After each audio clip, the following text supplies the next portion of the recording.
again, everybody. Welcome to another exciting Daily December.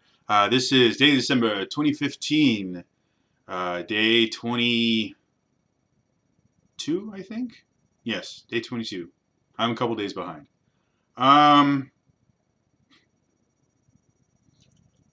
So, Tuesday, I'm supposed to have my first actual EMDR session.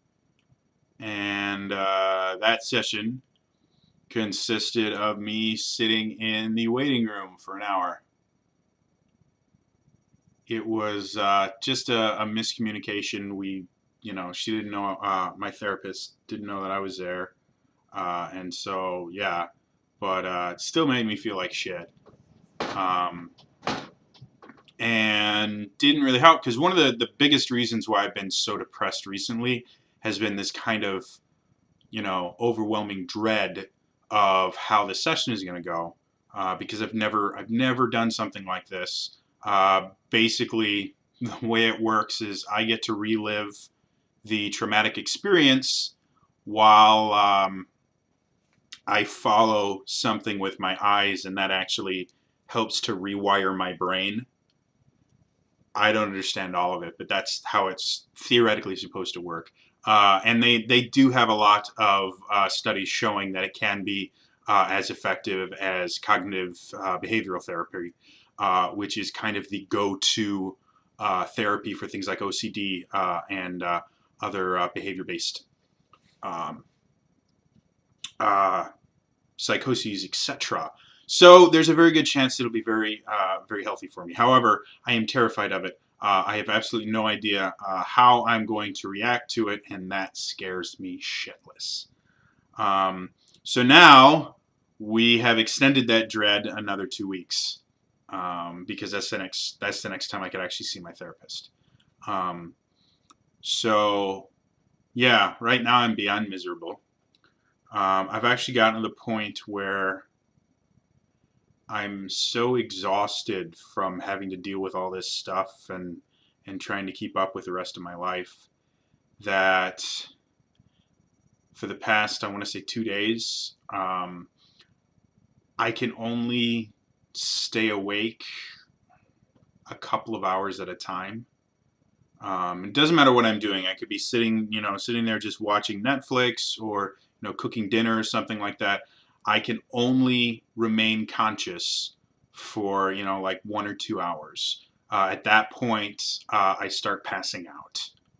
Um, and I basically just crawl back into bed and sleep for a while and then get up and have another couple hours that I can do something and then rinse, repeat. Uh, and it really sucks because I've gone from uh, uh, basically having 12 hours in a day, 12 to 16 hours in a day that I can do something, to about maybe 5 or 6 hours in a day. The other fun thing is while I'm passing out, the sleep doesn't last very long, so I'll only sleep for about half an hour to an hour. Then I'll wake up due to something and immediately fall back asleep. So I'm not actually getting any like REM sleep.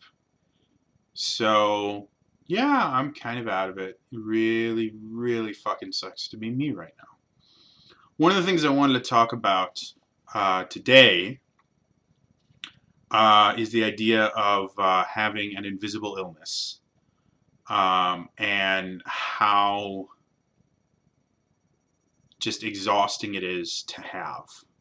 I had a friend that linked an article. I don't even remember what the article was called, but it was something to the effect of, 15 things that people with anxiety wish other people knew, or something like that.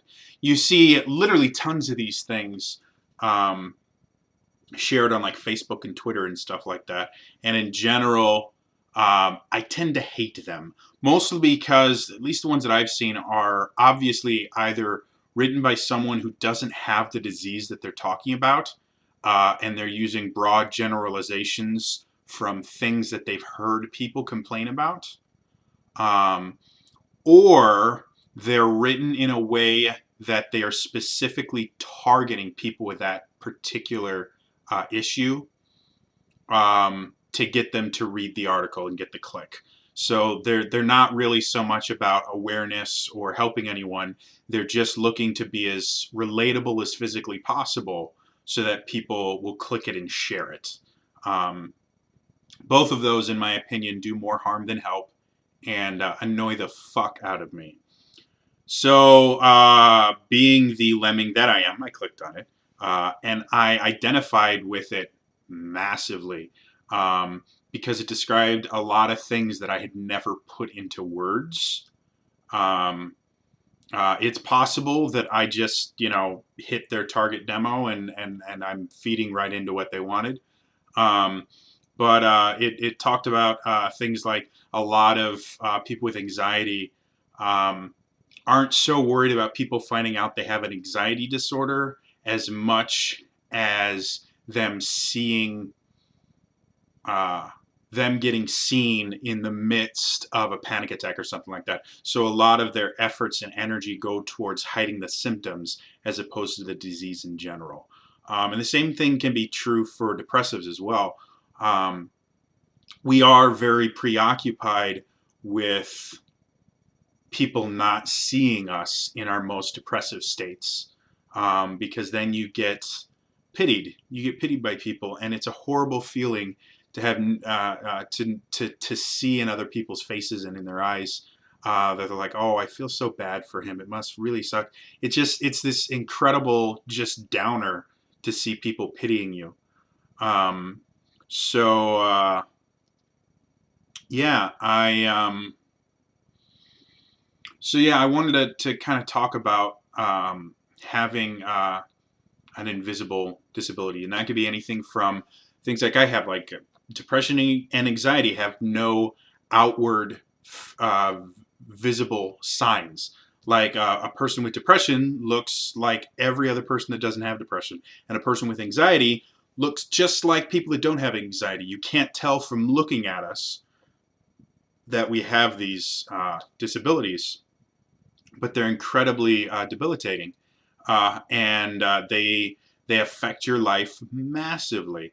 The same can be said about things like chronic pain, um, and just a load of other invisible diseases, um, and so much uh, of having it is dealing with the fact that there's technically no way you can prove that you have it.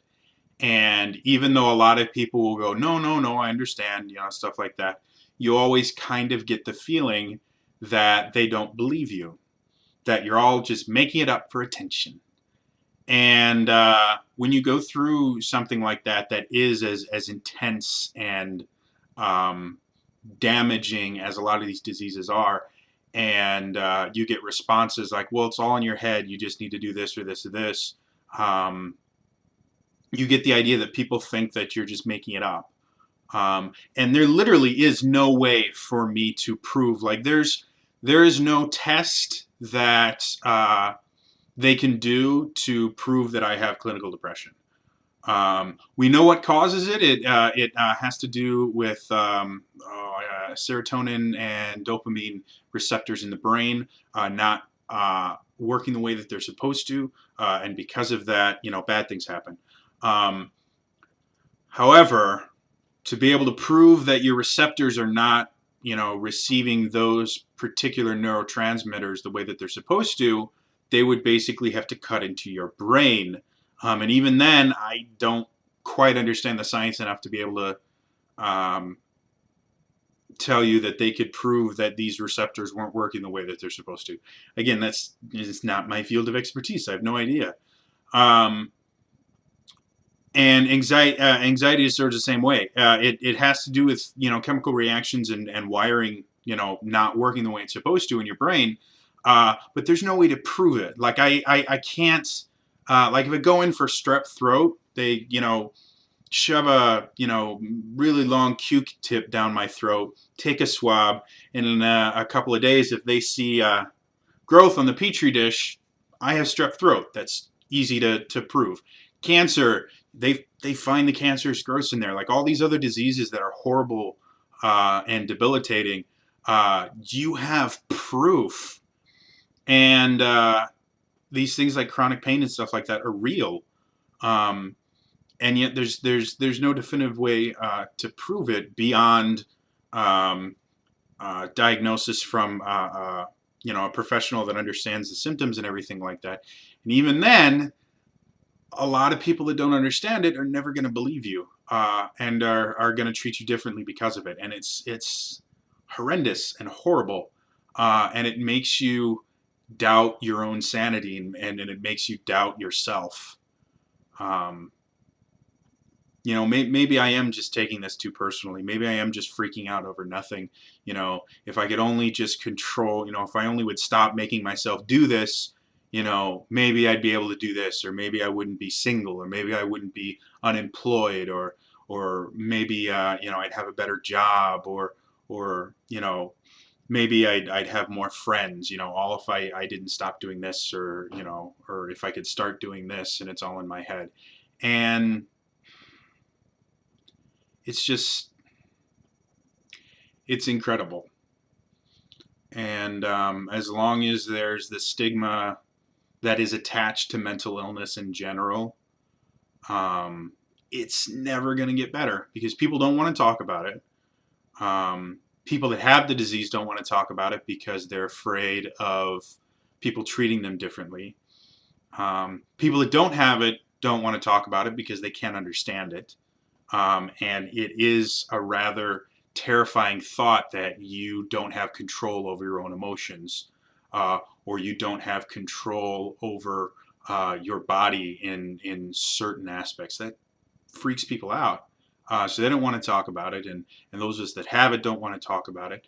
And because nobody wants to talk about it, nobody's going to fix it because it doesn't exist, because nobody's willing to, bring up the fact that no, this is a massive, massive issue.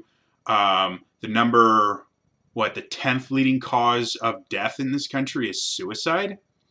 Um, that's massive. That's huge, huge, huge, huge, huge, huge, huge.